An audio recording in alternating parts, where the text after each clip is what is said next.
प्रणाम। आज बहुत बहुत समय के बाद, या शायद पहले मुझे याद नहीं है कि मैंने कभी किया, दक्षिण्या तत्वगुरु के रूप में आज मैं बैठा हूं और तत्वों की बात करने के लिए तत्वगुरु कहलाता हूं मैं, क्योंकि 5 तत्वों पे मेरी काफी रिसर्च रही है। पंचभूत, पंच महाभूत, पंच तत्व, पंच बीज, इसके ऊपर मैंने काफी काम किया है पिछले 50 साल में। तो आज मुझे लगा कि दक्षिण्या जो है वो बेसिकली थे, दक्ष का नाम सुना होगा आपने। दक्ष प्रजापति जो पार्वती के पिता थे और शंकर जी के ससुर, यानी गणेश और कार्तिकेय के नाना जी थे वो दक्ष। और अनफॉर्चुनेटली उनसे कुछ ऐसे काम हुए, अब परिस्थितियां ऐसी होंगी या जरूरत ऐसी होगी या उनकी समझ में क्या आया होगा क्या नहीं आया होगा, ये मैं नहीं कह सकता। पर एक यज्ञ किया उसमें और उन्होंने अपने दामाद को बुलाया नहीं, इनवाइट नहीं भेजा। पर पत्नी जो है अब कहती है कि मेरे पिता का घर है तो मैं तो जाऊंगी, जबकि उनके पति ने बहुत समझाया उनको कि नहीं, आपको नहीं जाना चाहिए क्योंकि हम इनवाइटेड नहीं है और बिना इनविटेशन के किसी भी समारोह में, किसी के भी समारोह में जाना उचित नहीं है, ऐसा उन्होंने कहा। शंकर जी ने पार्वती को समझाया, पर पार्वती कहती है नहीं, वो मेरे पिता का घर है और वो मेरे लिए पहले है और वहां पर मैं बिना इनविटेशन के जा सकती हूं। मेरे सारे राइट्स हैं उसमें, मेरे सारे हक हैं, अधिकार है मेरा पिता के घर में, और मैं वहां पर जब चाहूं जब जा सकती हूं। तो शंकर ने फिर इसके बाद, उनके पास कुछ कहने को था नहीं, क्योंकि बात यही सत्य है कि उसके पिता का घर है, पर जाना बिना इनविटेशन के जाना नहीं चाहिए विवाह के बाद, ये शंकर ने समझाया उनको। पर पार्वती शायद, या तो क्या कारण रहा होगा मुझे नहीं मालूम कि वो क्यों नहीं समझ पाए इस बात को, या तो शंकर जी के समझाने में कुछ फर्क रहा या उनके समझने में कुछ फर्क रहा, कुछ तो रहा। तो आज मुझे लगा कि और उनका जो कलयुगी रूप है वो दक्षिण्या के रूप में बैठे हैं। कलयुग में वो आके स्थापित हुए ब्रह्मांड में दक्षिण्या के रूप में, और मैं दक्षिण्या तत्व गुरु कहलाता हूं। मतलब उन्होंने जो तत्व ज्ञान दिया, पिता ने जो तत्व ज्ञान दिया पिता के रूप में, दक्षिण्या, दक्ष प्रजापति भी थे, राजा भी थे, पिता भी थे, पति भी थे, सब कुछ थे, तो वो सब कुछ जानते होंगे जरूर, ऐसा हो नहीं सकता कि वो ना जानते हो।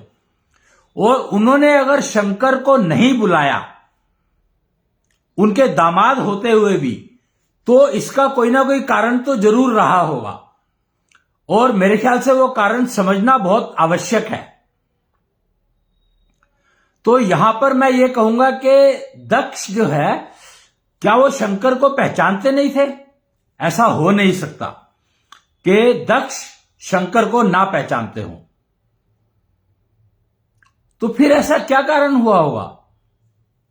तो उसका कारण था, जो मुझे समझ में आया जब मैंने इसके ऊपर, हमारा time clock museum and research centre institution है, उस टाइम क्लॉक म्यूजियम की टीम ने जब इस बात पर खोज शुरू की, ढूंढना शुरू किया, समझना शुरू किया, तो पता लगा कि पार्वती तो जिनको पति मानती थी, और उनको वो क्या समझती थी क्या नहीं समझती थी ये मुझे नहीं मालूम, पर दक्ष शंकर को अच्छे से जानते थे, समझते थे, और उनको जो रिस्पेक्ट देते थे, जितनी रिस्पेक्ट शंकर को दक्ष ने दी, उतनी रिस्पेक्ट शायद ही कोई दे पाया हो। लेकिन क्या दक्ष जो है शंकर को रिस्पेक्ट जो देते थे उसको कोई समझ पाया? सवाल यहां पर यह है, क्योंकि दक्ष ने उनको अपने यज्ञ में नहीं बुलाया। तो क्यों नहीं बुलाया, यह समझने की बात है। उन्होंने, दक्ष ने जो वो यज्ञ किया था उसमें वो कोई भी वरदान मांगने के लिए यज्ञ नहीं किया था। उन्होंने यज्ञ किया था अपने आप को मुक्त करने के लिए, मुक्ति के लिए, कि अब मुझे मुक्ति चाहिए, मेरे सारे काम पूरे हो चुके हैं और ये आखिरी यज्ञ है जिससे मैं मुक्त होना चाहता हूं। अपने किससे होना चाहते हैं? तो अपने 5 तत्वों से मुक्त होना चाहता हूं, जिससे मैं मोक्ष की तरफ प्रस्थान कर सकूं, मोक्ष की तरफ जा सकूं, चल सकूं, अगला स्टेप, अगली सीढ़ी चढ़ सकूं। और शंकर को ना बुलाने का एकमात्र कारण यह था कि अगर शंकर उपस्थित हैं और अगर उन्होंने दक्ष के यज्ञ में दक्ष को कोई वरदान दे दिया तो दक्ष फिर फंसे रह जाएंगे। आप समझे मैं क्या कह रहा हूं? कि दक्ष को अच्छे से पता था कि अगर मैं कोई काम कर रहा हूं और उसका परिणाम क्या होगा वो अच्छे से जानते थे, इसलिए उन्होंने अपने यज्ञ में सभी को बुलाया, कोई छूटा नहीं। विष्णु, ब्रह्मा, हर एंटिटी, हर प्राणी, हर उनको जिनको वो बुलाया उन्होंने, जिससे कि वो अपने 5 तत्वों का उधार उतार सके। पर शंकर को नहीं बुलाया। क्यों? क्योंकि शंकर वरदान देते हैं और कोई भी अगर ठीक काम हुआ हो तो शंकर वरदान देंगे ही। आशीर्वाद, बड़े है ना, बड़े होते हैं तो वो ना, कोई भी अगर अच्छा काम कर रहा है तो उसको आशीर्वाद उनके मन से निकलता है, कहने की, मांगने की जरूरत नहीं होती है आशीर्वाद को, वो उनके मन से अपने आप निकलता है। तो ये बात दक्ष अच्छे से जानते थे और इसीलिए शंकर को उन्होंने दामाद हो, खाली अगर दामाद होते तो उनको बुलाने में उनको कोई ऐतराज नहीं था, कोई फर्क नहीं पड़ता, पर क्योंकि वो शंकर थे इसलिए उन्होंने उनको इनवाइट नहीं किया उस यज्ञ में, जिस यज्ञ में वो अपनी मुक्ति पाना चाहते थे, ना कि कोई वरदान। अपनी इच्छा से वरदान दे दे कोई, वो भी वो नहीं चाहते थे, क्योंकि अगर किसी ने आपको अपनी इच्छा से भी वरदान दे दिया और वो उसके लायक है तो आप फिर से फंस जाओगे, फिर से उलझ जाओगे, मुक्ति नहीं हो सकती किसी भी हालत में। और दक्ष तो 5 तत्वों से मुक्ति पाने के लिए यज्ञ किया था उन्होंने, और उस यज्ञ में पार्वती ने सबसे ज्यादा नुकसान दिया। उनकी ही पुत्री ने उस यज्ञ को नष्ट कर दिया। क्या कोई पुत्री ऐसा करना चाहेगी? पर वो शंकर के समझाने पे नहीं समझ पाई, पार्वती समझ नहीं पाई कि शंकर क्या कहना चाह रहे हैं और उसको क्या करना चाहिए, यानी डिसीजन मेकिंग, निर्णय लेने की क्षमता। उनको लगा कि पिता के घर में उसका पूर्ण अधिकार है और वो वहां पर बिना बुलाए चली गई। किसी ने रोका नहीं, किसी ने टोका नहीं, किसी ने कुछ नहीं कहा। कैसे टोकेगा? उसके घर, वो उसका घर है, टोकने का सवाल ही नहीं उठता। तो पार्वती को यह लगा कि उसके पति को ही वहम था कि मैं बिना बुलाए जा रही हूं। तो अब इन सबको समझने के लिए, अब शंकर पार्वती और इस एपिसोड को, दक्ष के इस एपिसोड को समझना इतना आसान होता तो राम जी के आने की जरूरत नहीं थी। विष्णु को राम जी का अवतार नहीं लेना पड़ता, कोई जरूरत नहीं पड़ती।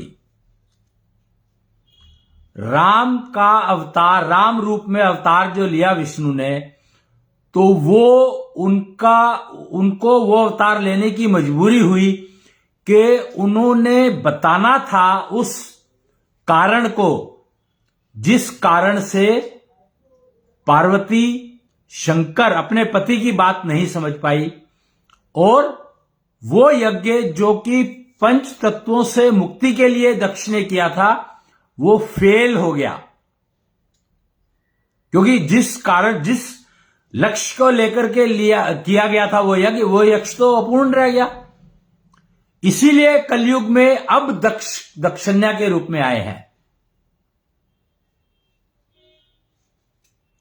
तो विष्णु ने राम अवतार में क्या पढ़ाया, क्या बताया, क्या बताने की वो की। रामायण सभी लोग जानते हैं, कई उन वर्षन लिखे गए उसके, कुछ लिखा गया, कुछ भी किसी ने जो जिसकी समझ में आया लिखा।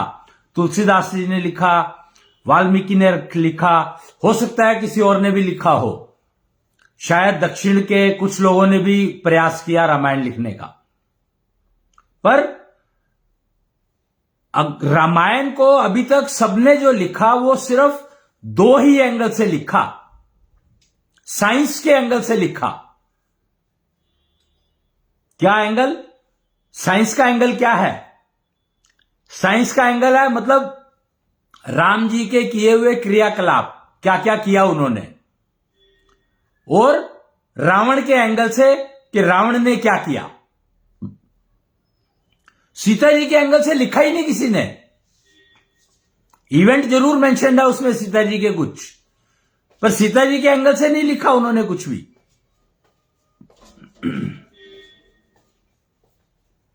और मतलब कमाल है कि रामायण काल अगर आपको समझना है, मैं रामायण की बात नहीं कर रहा हूं जिसमें जो भी लिखा है किसी ने, मैं उसकी चर्चा नहीं कर रहा हूं, मैं रामायण काल की, उस समय की बात कर रहा हूं, त्रेता युग की बात कर रहा हूं। तो त्रेता युग में, रामायण काल में मूलतः ये समझने की बात अगर समझना चाहते हैं तो आपको रामायण शत्रुघ्न के एंगल से देखनी पड़ेगी। जब तक आप रामायण को शत्रुघ्न के एंगल से नहीं देखेंगे, नहीं समझेंगे, तब तक आप रामायण को समझ ही नहीं, इस रामायण काल को, त्रेता युग को समझ ही नहीं पाएंगे। शत्रुघ्न ने राम रचित परिवार की व्याख्या की है। राम रचित परिवार क्या होता है? बात क्या हो रही है? राम रचित परिवार। और राम रचित परिवार का आधार है निष्ठा चक्र। अगर वो कहीं आपको देखने को मिल जाए तो देख लीजिएगा। अब की बार का नवीन समय चक्र 2024 का जो कैलेंडर छपा है कृष्ण ईस्ट दरबार से, अंबाला से, तो उसमें निष्ठा चक्र दिखाया गया है और उसमें जीवन के 7 आयाम दिखाए गए हैं। हर जीवन के 7 आयाम होते हैं। मनुष्य रूप की बात कर रहा हूं मैं, पर राम रचित परिवार की बात हो रही है। परिवार का मतलब है पति, पत्नी और बच्चे, ना कि माता, पिता और बच्चे नहीं। राम रचित परिवार की अगर बात करेंगे तो आपको माता पिता शब्द हटाना पड़ेगा। अगर आप परिवार को समझना चाहते हैं तो माता पिता शब्द को हटा दो जिंदगी से, सुखी रहोगे। राम रचित परिवार बनाना चाहते हो तो पति, पत्नी और बच्चे, बस तभी आप राम रचित परिवार को समझ पाओगे। नहीं तो राम रचित परिवार आप नहीं कभी समझ पाओगे। निष्ठा चक्र का ज्ञान आपको कभी होगा ही नहीं, और आप निष्ठा चक्र को समझ ही नहीं पाओगे तो अपने जीवन को कष्ट मुक्त तो किसी भी हालत में नहीं बना सकते, बना ही नहीं सकते, संभव ही नहीं है, कोई संभावना नहीं है। कुछ भी कर लो आप, कितनी पूजा कर लो, कोई पाठ कर लो, कुछ भी कर लो, आप अपने आप को निष्ठा युक्त नहीं बना सकते जब तक आप राम रचित परिवार को समझोगे नहीं, बनाओगे नहीं। और उसके लिए आपको अपना निष्ठा चक्र समझना होगा। 7 फेजेस ऑफ लाइफ, निष्ठा चक्र 7 फेजेस में डिवाइड करता है लाइफ को। गर्भकाल, बाल्यकाल, कर्मकाल और पता नहीं क्या क्या है, 7 है, वो आप देख सकते हैं। वो निष्ठा चक्र में देखेंगे तो मेरे को है नहीं मेरे पास यहाँ पे, नहीं तो मैं आपको दिखा देता। 7 फेजेस ऑफ लाइफ है। और राम रचित परिवार में पति, पत्नी और संतान, बस माता पिता नहीं आते हैं उसमें। माता पिता तो समाज के एंगल से चलोगे, परिवार के बाद जब जाओगे तब आएंगे। कुटुंब में जाओगे, समाज में की बात करोगे, तब माता पिता की बात होगी। जब हम परिवार की बात कर रहे हैं तो माता पिता कहीं एग्जिस्ट नहीं करते, वहां पर पति, पत्नी और संतान, बस मात्र यहीं पर इन 3 शब्दों को आपको समझना पड़ेगा। और इन्हीं के उपयोग से आप जीवन चला सकते हो। अच्छा जीवन अगर बिताना चाहते हो, कष्ट मुक्त जीवन तभी संभव है जब आप अपने जीवन को निष्ठा युक्त कर लेंगे। निष्ठा युक्त का मतलब है मन, बुद्धि और शरीर तीनों चीजें आपकी स्वस्थ हैं और उनका जोड़, उनका योग मन का बुद्धि से, बुद्धि का शरीर से, मन का शरीर से कोई कनेक्शन नहीं होता है। मन का शरीर से कोई कनेक्शन नहीं होता है, याद रखिए इस बात को। मन का बुद्धि से और बुद्धि का शरीर से, और मन का बुद्धि से जो कनेक्शन है उसको एशो टनल कहा गया है, और बुद्धि का शरीर से जो कनेक्शन है उसको कॉन्जलियला टनल कहा गया है, या शायद नाम उल्टा हो सकता है, मेरे को ध्यान नहीं है। मतलब एक कहलाती है कॉन्जलियला टनल और एक कहलाती है एशो टनल। तो इन 5 चीजों की मेंटेनेंस आपको अपने जीवन में करनी ही पड़ेगी अगर आप अपने जीवन को कष्ट मुक्त चलाना चाहते हैं। तो किसी भी प्रकार का कोई कष्ट ना हो, शारीरिक, मानसिक और बौद्धिक, स्पिरिचुअलिज्म जिसको कहते हैं आत्मिक। 3 है, मानसिक, आत्मिक और शारीरिक। आत्मिक यानी मन,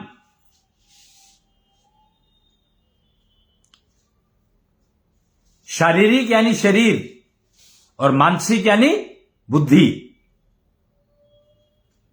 ये 3 चीजें समझनी ही पड़ेंगी, और यही है परिवार, पति, पत्नी और संतान। पति आप बुद्धि मान सकते हो, पत्नी मन, और शरीर संतान। बस इतना सही खेल है सारा का सारा। और अगर आपके मन और बुद्धि का योग स्वस्थ है, मन स्वस्थ है और बुद्धि स्वस्थ है, और ये योग स्वस्थ है, योग सबसे ज्यादा इंपॉर्टेंट है। मन बीमार हो ही नहीं सकता कभी, क्योंकि मन कृष्ण तत्व से चलता है। मन जो है उसको गवर्न करता है कृष्ण तत्व, उसको पालन पोषण करता है कृष्ण तत्व। बुद्धि का पालन पोषण करता है शिव तत्व।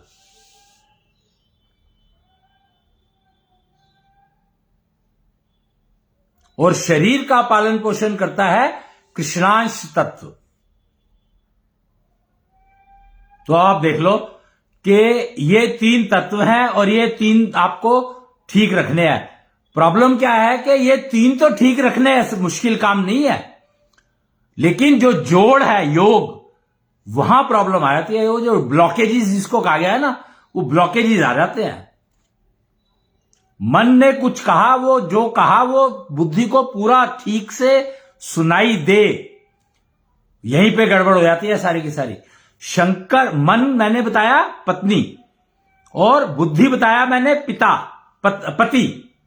तो शंकर ने पार्वती को समझाया कि बिना बुलाए नहीं जाना चाहिए।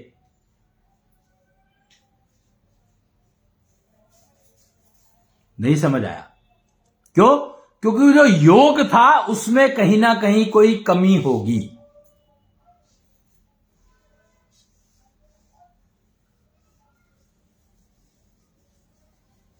तो इसका मतलब यह हुआ कि पार्वती का शायद सरेंडर 100% नहीं था। सरेंडर का मतलब होता है शारीरिक, मानसिक और आत्मिक। और मेरे ख्याल से आत्मिक सरेंडर की बात तो अभी तक कभी किसी को पता ही नहीं है कि आत्मिक सरेंडर क्या होता है।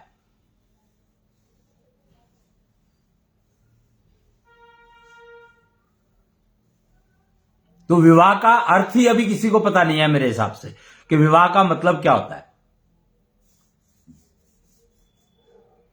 खैर, तो अब दक्षिण्य तत्वगुरु मुझे कहा गया और तत्वों के बारे में थोड़ी बहुत जानकारी मैं कर लेता हूं प्राप्त।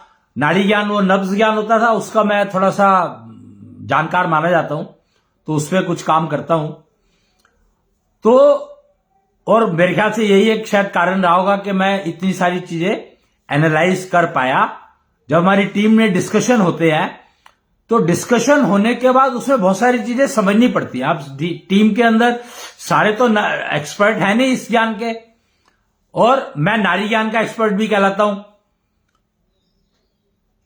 अब ये नहीं पता मेरे को क्यों कहलाता हूं, पर कहलाता हूं। मेरा कार्ड बना हुआ है 10-12 साल से। तो मैं तकरीबन सारी मन को पढ़ पाता हूं। आज जो है, आज से मैंने ये बैठना शुरू किया क्योंकि आज जो है ना, सप्तमी 7वां दिन है विष्णु दशमी का। विष्णु दशमी का 7वां दिन है आज। और 7 जो है बहुत महत्वपूर्ण नंबर होता है। न्यूमरोलॉजी में 7 का जो नंबर है वो बहुत महत्वपूर्ण होता है, बहुत इंपॉर्टेंट होता है। धर्म की स्थापना, धर्म के केयरटेकर हैं केतु। केतु को धर्म ध्वजा कहा जाता है। एस्ट्रोलॉजी वाले इसको ज्यादा बेटर जानते होंगे इस बारे में। तो धर्म का जो ध्वज है वो केतु के हाथ में होता है। केतु का मतलब जिसका सिर नहीं है, जिसका सिर नहीं है। राहु के रूप में वो अलग कर दिया था समुद्र मंथन के समय में, ये एपिसोड हुआ था, ये आप देख सकते हैं। अब वो समुद्र मंथन, राहु और केतु समझने की इंपॉर्टेंट बात यह है, मैं तत्वों की बात करता हूं तो इसलिए बता रहा हूं कि राहु और केतु बहुत ही इंपॉर्टेंट 2 नाम हैं जिनको आप अगर समझना शुरू कर दें तो आप जीवन को कुछ समझ पाएंगे। क्योंकि केतु ग्रहण और राहु ग्रहण, ये 2 चीजें ही हैं जो आपके जीवन को डिस्टर्ब रखती हैं। आपका पूरा जीवन 2 ग्रहों से कनेक्टेड है। सिर्फ 2 ग्रहों से कनेक्टेड है आपका पूरा जीवन।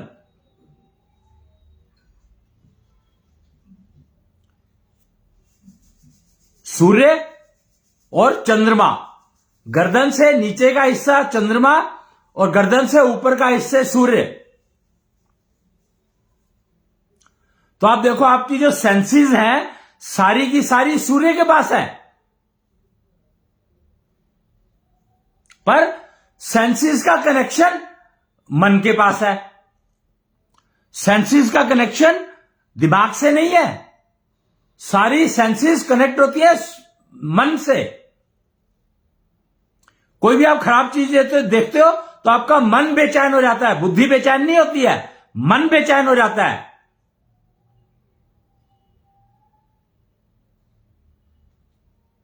ये बहुत इंपॉर्टेंट समझने वाली बातें हैं कि आपका मन डिस्टर्ब होता है आपकी सेंसेस के कारण, और सेंसेस कनेक्टेड है आपके मन से।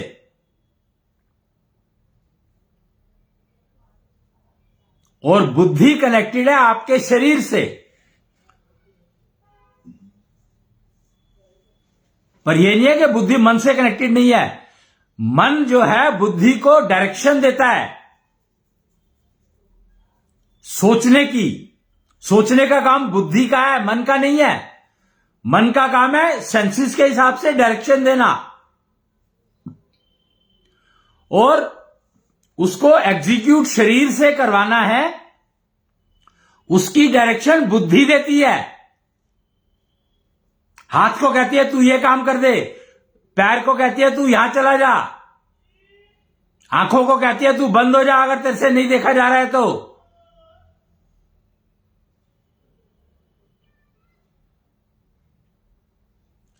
इसलिए ये कुछ चीजें बहुत ही जरूरी समझने वाली हैं मेरे हिसाब से, और समझ लोगे तो फायदे में रहोगे, कायदे में रहोगे।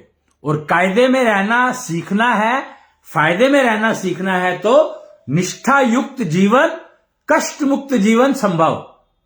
और निष्ठा चक्र का ज्ञान दिया था राम जी ने, जिसको समझाया शत्रुघ्न ने।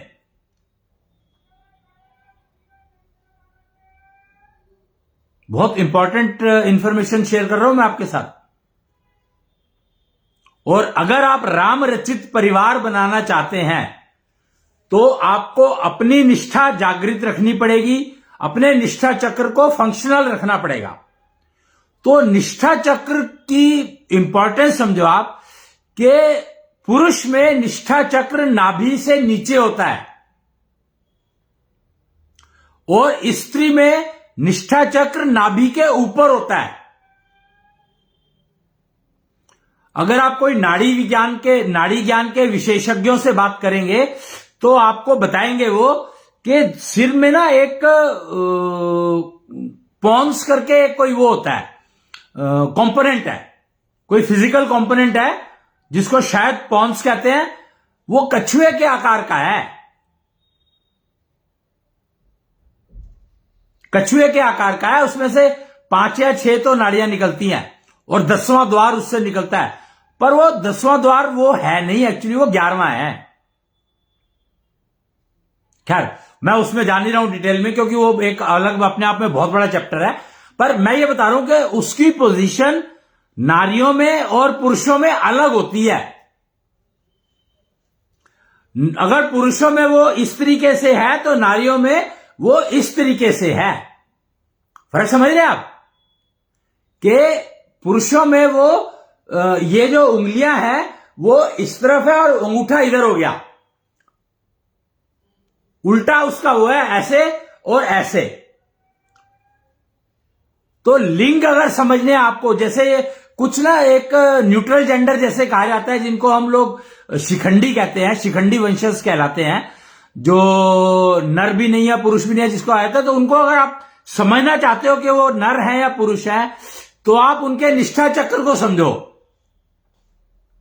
या जो ये फिजिकल कंपोनेंट है पोन्स, जिसको कहा गया पता नहीं क्या कहते हैं, वो मैंने किताब थी एक नाड़ी विज्ञान की, उसके अंदर बताया था उसके बारे में। तो उसकी स्थिति कैसी है, कच्छप की स्थिति कैसी है, उससे आपको पता लग जाएगा कि वो पुरुष है या नारी है।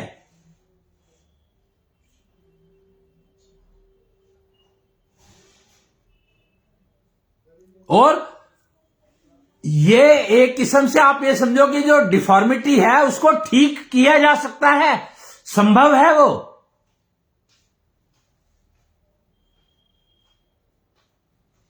पर उसके लिए आपको अपने उसकी स्थिति का टेस्ट करवाना पड़ेगा। वो कहां होगा वो मुझे मालूम नहीं है। तो निष्ठा चक्र की प्रेजेंस बता रहा था मैं, क्योंकि मेरा कंसर्न निष्ठा चक्र से है। उससे मुझे कोई खास द्वार से मेरे को कोई मतलब नहीं है। तो पुरुषों का निष्ठा चक्र नाभि के नीचे होता है और स्त्रियों का निष्ठा चक्र नाभि के ऊपर होता है। और नाभि जो है उसमें कृष्ण का वास है, मन रहता है वहां पर। इसीलिए मन एक बहुत सेंसिटिव, बहुत इंपॉर्टेंट फैक्टर है। वो सारी सेंसेस उसको कनेक्ट हो रही हैं। फंक्शनल ऑर्गन्स नहीं, सेंस ऑर्गन्स की बात कर रहा हूं मैं। 5 होते हैं, 6 होते हैं। पुरुषों में 5 होते हैं, स्त्रियों में 6 होते हैं।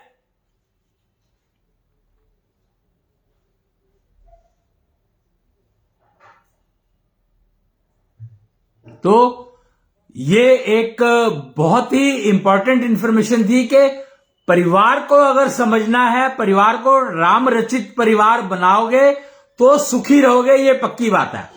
और जैसे ही राम रचित परिवार समाज में बनने लगेंगे तो समाज में क्राइम अगेंस्ट वुमेन 0 हो जाएगा। 0, 0। पक्की बात है ये, गारंटीड, कि आप परिवार राम रचित परिवार बनाने शुरू कर दो, सिर्फ राम रचित परिवार बनाने शुरू कर दो, तो आपके women against crime will reduce to 0।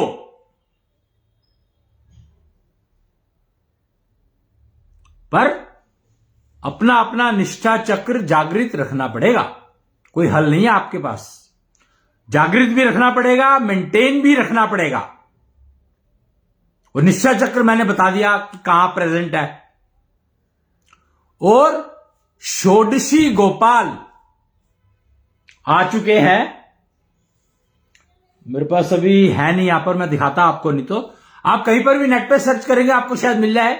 षोडशी Gopal एक बहुत ही खास, षोडशी गोपाल का एक खास वर्जन है, जो कि आपको सिर्फ और सिर्फ कहां से मिलेगा? निश्चल सूर्य मंदिर से मिलेगा। और कहीं से मिलता है तो वो बेकार है, किसी काम का नहीं है। निश्चल सूर्य मंदिर से जो आपको षोडशी गोपाल मिलेंगे, वो षोडशी गोपाल आपके मन का फिजिकल रूप बनेगा, क्योंकि वो षोडशी गोपाल इस तरीके से ट्यून करे गए हैं, ताऊ कूतनाथ का दरबार है, तो वो कनेक्टिविटी बना करके देते हैं। तो फिर आप उनसे आप अपने मन को अगर समझना चाहते हैं तो उनसे बात करें, तो आपको आपका मन क्या चाहता है वो बुद्धि को समझ में ठीक से आए। वो तभी आएगा जब आप अपने षोडशी गोपाल से बात करना शुरू कर देंगे। ये पर्सनल है, निष्ठा चक्र को जागृत रखने में बहुत ही महत्वपूर्ण है ये, और खासकर स्त्रियों के लिए, क्योंकि उनका मन सबसे ज्यादा बेचैन होता है। पार्वती ने जो नुकसान उठाया, वो नुकसान उठाने का एकमात्र कारण यह था कि उनके पास षोडशी गोपाल नहीं थे। सीता जी का हरण हुआ, रावण सीता जी का हरण कर पाया, क्योंकि सीता जी के पास भी षोडशी गोपाल नहीं थे। कारण, षोडशी गोपाल तो आए अब हैं कलयुग में, तो उनके पास कैसे हो जाते? षोडशी गोपाल तो 2006 में आए हैं। 30 मार्च 2006 को अवतरण हुआ उनका सूर्योदय के साथ। इनफैक्ट 29 मार्च शाम को चंद्रोदय के साथ आए थे वो।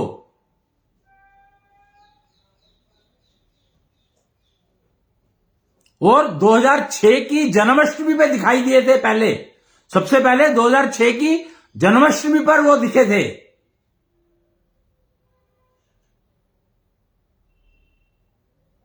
और लिव 16 लुक 16 का जो वो लेकर के आए धर्म, अगर धर्म शब्द को समझे, जीवन लक्ष्य समझने की, धर्म शब्द को डिफाइन किया गया है। धर्म का मतलब प्रोसीजर नहीं होता है, धर्म का मतलब होता है जीवन लक्ष्य समझना, जीवन लक्ष्य समझना। और वो कोई गुरुद्वार ही दिखा सकता है, वो ज्ञान पथ जिस पर चल करके आप जीवन लक्ष्य समझ पाओ। 3 शब्दों की बात की गई है, धर्म, पंथ और पथ। धर्म का अर्थ बताया गया है, ये षोडशी गोपाल ने बताया ये सब कुछ। लिव 16 लुक 16 ऐशो धर्म के नाम से एक नया धर्म लेकर आए हैं वो, जिसकी 7 शाखाएं हैं। 7 रिलीजन्स गिवन बाय ऐशो धर्म।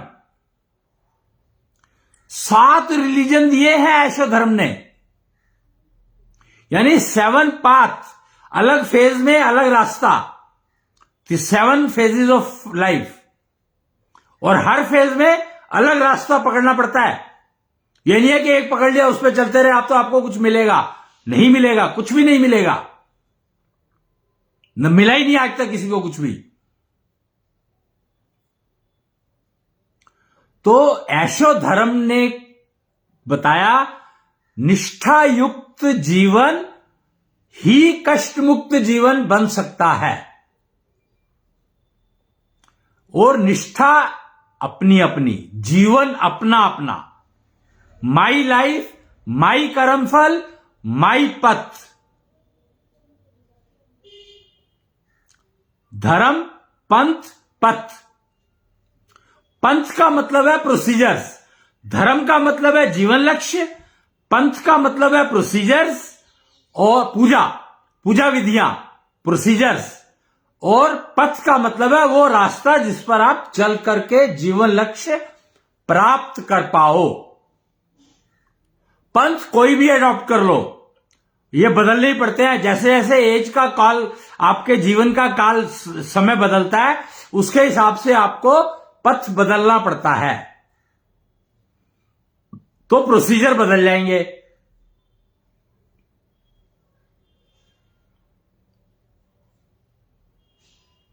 इसलिए आप निष्ठा युक्त जीवन ही आपको कष्टमुक्त जीवन देगा और तभी आप राम रचित परिवार बना पाएंगे अपना। और राम रचित परिवार होने का मतलब है कि कोई भी एक्सटर्नल फोर्स आपके परिवार को डिस्टर्ब कर नहीं सकती। टीम, परिवार एक टीम की तरह से काम करेगी। अपनी हर प्राणी, उस परिवार का हर सदस्य अपनी जिम्मेवारी को समझेगा, अपने आप से उसको एग्जीक्यूट करने का तरीका उस रिलीजन में जाके सीखेगा जो रिलीजन बता रहा है। 7 रिलीजन्स आर गिवन बाय ऐशो धर्म। ऐशो धर्म षोडशी गोपाल अपने साथ लेकर आए थे, और षोडशी गोपाल का ही एक रूप है कृष्णेंद्र, और कृष्णेंद्र ही अब ब्रह्मांडधीश बन चुके हैं। कृष्ण पहले द्वारकाधीश बने थे, कृष्ण थे तो द्वारकाधीश बने, कृष्णेंद्र हुए तो ब्रह्मांडधीश बने। ये शायद 2022 की दिसंबर की बातें हैं। गौशाला में स्थापित हुए थे ये। अंबाला, अंबा का शहर, जो महाभारत की नींव रखी थी जिसने, अंबा थी वो जिसने महाभारत की नींव रखी थी। वो तकरीबन वैसा ही एपिसोड समझ सकते हो आप कि पार्वती ने नींव रखी त्रेता युग की। दक्ष ने जब वो किया, वो तो सतयुग में किया था यज्ञ, तो त्रेता युग शुरू होने वाला था।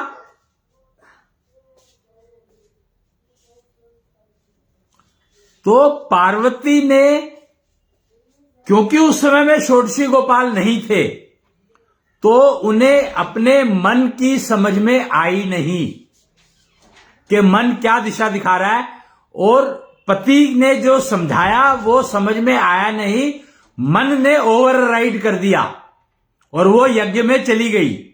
तो वो यज्ञ का परिणाम, आपको पता है कि एक ना अग्रसेन वंशजों में 17.5 गोत्र कहे गए हैं।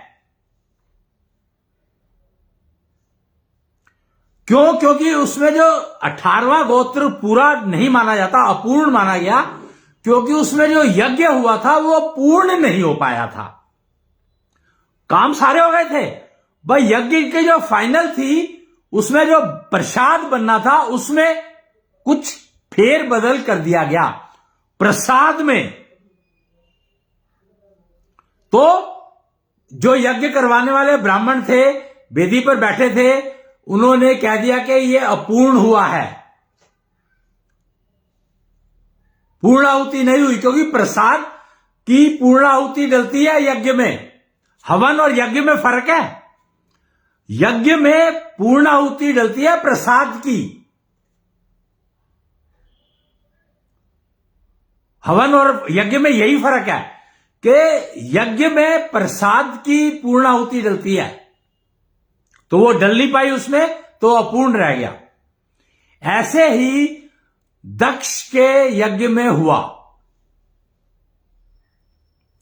लेकिन दक्ष का यज्ञ फिर शंकर ने पूर्ण करवाया।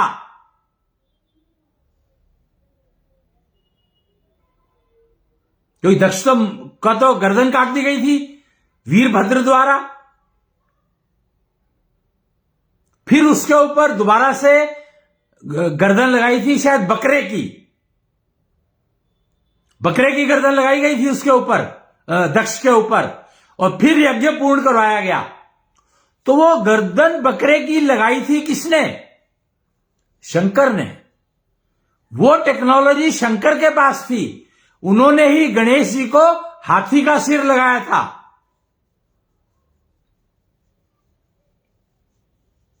तो वो यज्ञ तो पूर्ण करवा दिया सिर लगा करके, बकरे का सिर लगा के दक्ष के द्वारा, पर बकरे का सिर लगाया तो वो बोल नहीं पाए, मंत्र नहीं बोल पाए, और वही कारण रहा कि वो मुक्ति नहीं मिली उन्हें, और वो यज्ञ का परिणाम जो है, यज्ञ तो पूर्ण हो गया पर परिणाम नहीं मिला, लेकिन पुनर्जन्म की व्यवस्था हो गई उनके, और अब वो पुनर्जन्म उनका दक्षिण्या के रूप में हुआ।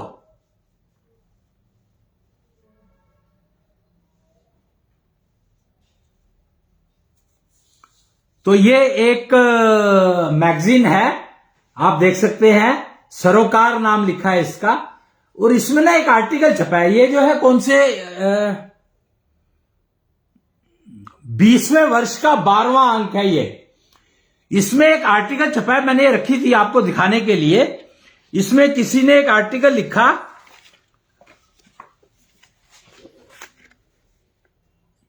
मेरे गुरु मेरे भगवान, ये कोई निधि कंसल है,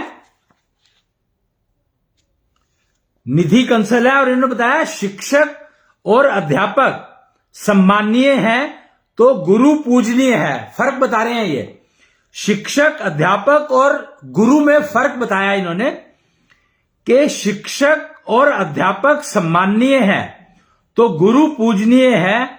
ऐसा इसलिए कहा गया है क्योंकि गुरु हमें सिखाते नहीं हैं बल्कि योग्यता बढ़ाने का मार्ग दिखाते हैं जिससे हम सीखने योग्य हो सके। एलिजिबिलिटी, योग्यता इंपॉर्टेंट है। अगर योग्यता नहीं होगी आपके पास तो आप कुछ भी सीख लो, किसी काम नहीं आएगा। कर्ण का एग्जाम्पल यहां पर आपको बहुत अच्छे से समझा सकता है। परशुराम से उन्होंने वो ली थी, विष्णु के अवतार हैं परशुराम, उनसे उन्होंने शिक्षा ली, दीक्षा ली, दीक्षित थे वो। परशुराम जी से दीक्षित थे कर्ण, परशुराम जी से दीक्षित थे भीष्म पितामह। पर दोनों में योग्यता नहीं थी। वो योग्यता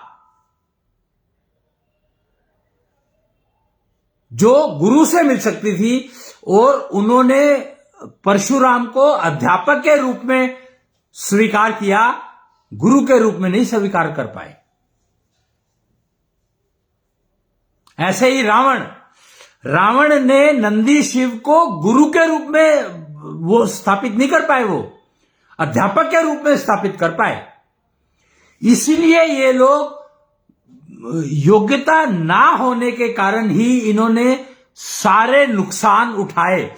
सब कुछ होते हुए भी योग्यता मिसिंग होने के कारण ही ये सारे के सारे वो नहीं कर पाए जो एक्चुअली करने के लिए थे, ये कर सकते थे, सक्षम थे, क्षमता थी सारी इनके पास, पर योग्यता नहीं थी। क्षमता और योग्यता में फर्क समझना ही होगा आपको।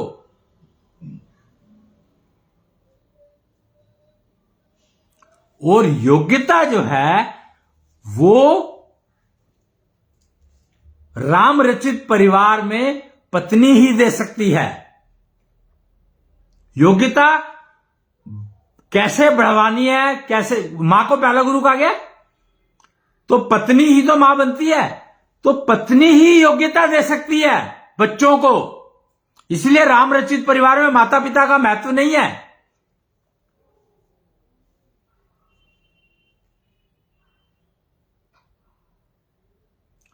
पत्नी ही योग्यता दे सकती है और क्षमता पति देता है।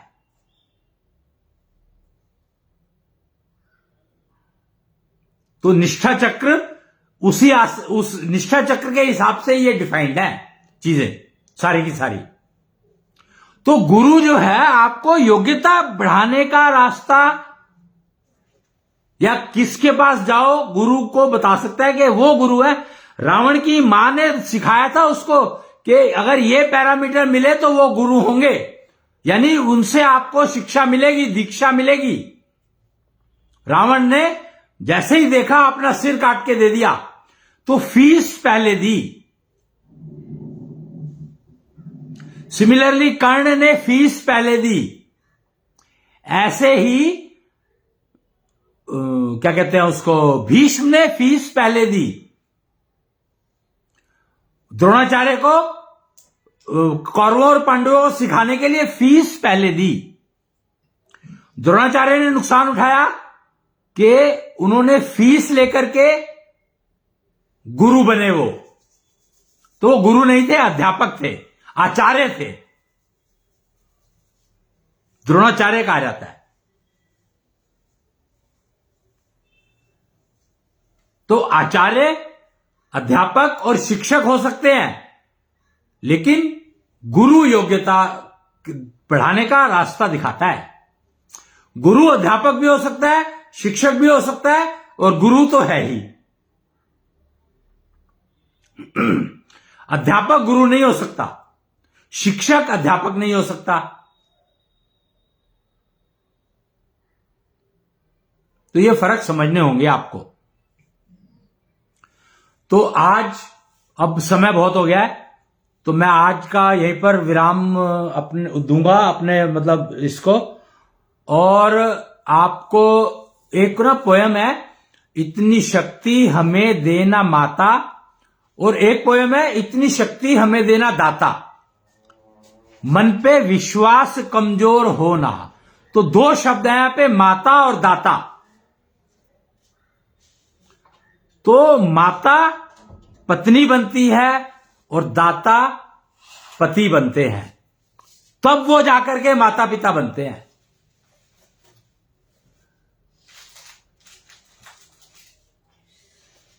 तो इसलिए आज 7वां दिन है विष्णु दशमी का।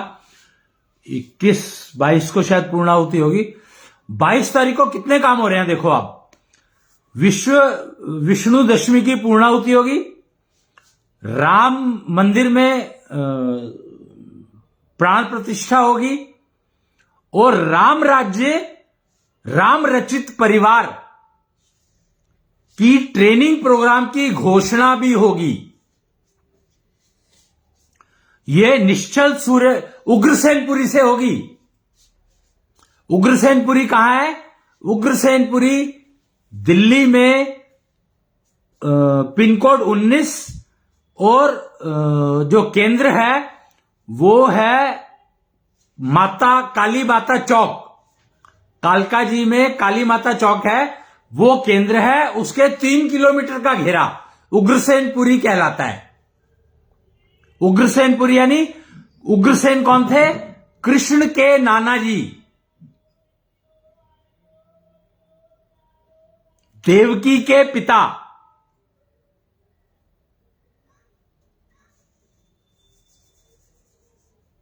कंस के पिता। पर सबसे महत्वपूर्ण जानने वाली बात यह है कि कृष्ण के पिता, और कृष्ण के द्वारा पहले राष्ट्रवादी राजा महाराजा उग्रसेन, उन्होंने राष्ट्रवाद को स्थापित, वो एडॉप्ट किया था। राष्ट्रवाद, पहले वासुदेव का समाजवाद था, उसको कृष्ण ने राष्ट्रवाद बनाया। फिर कंस को मारा, क्योंकि कंस राष्ट्रवाद को नहीं मानता था, तो कंस को मारा और फिर महाराजा उग्रसेन का राज तिलक किया राष्ट्रवाद की स्थापना के साथ कि आप राष्ट्रवाद को प्रमोट करेंगे। नेशन फर्स्ट और राम रचित परिवार की ट्रेनिंग प्रोग्राम की अनाउंसमेंट, निष्ठायुक्त जीवन, कष्ट मुक्त जीवन, लिव 16 लुक 16। तो षोडशी गोपाल इसके केयर टेकर हैं, ईस्ट है। लिव 16 लुक 16 ऐशो धर्म के जो ईस्ट हैं वो है षोडशी गोपाल। और आपके मन का प्रतिरूप, फिजिकल रूप, जो आपको हर समस्या का समाधान दे सकते हैं, बस आपको उनको अपनी टनल से जोड़ना पड़ेगा, कृष्ण तत्व से जोड़ना पड़ेगा,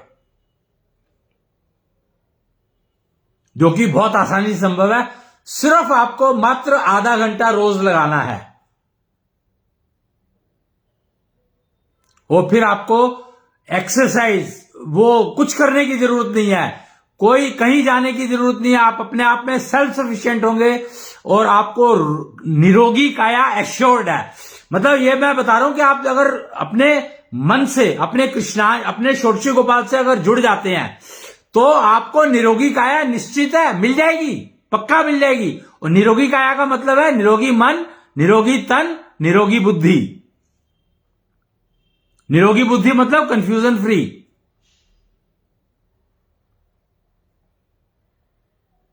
तो आज के लिए इतना ही, फिर मिलेंगे दक्षिणा के रूप में, कुछ कुछ चलता रहेगा। और वैसे शायद 21 तारीख का शाम का प्रोग्राम है, तो ऑनलाइन रहेगा या ऑफलाइन रहेगा अभी पता नहीं है, पर कृष्णीष्ट मंदिर अंबाला से होगा ये 21 तारीख का शाम को 5:30 बजे। तो आप चाहे तो सुन सकते हैं। भोगवान टीवी पर शायद कनेक्टेड होगा ये, तो भोगवान टीवी पर हमारे ये सारे वीडियोस आपको मिल जाएंगे देखने को। यूट्यूब पर भी मिल जाएंगे भोगवान के नाम से, वहां पर आप देख सकते हैं। या टाइम साइंटिस्ट, मुझे एक्चुअली टाइम साइंटिस्ट भी कहा जाता है, तो आप देख लीजिएगा, जहां पे आपको मिले आप ढूंढ लीजिएगा। प्रणाम। जय षोडशी गोपाल, जय भोगवान।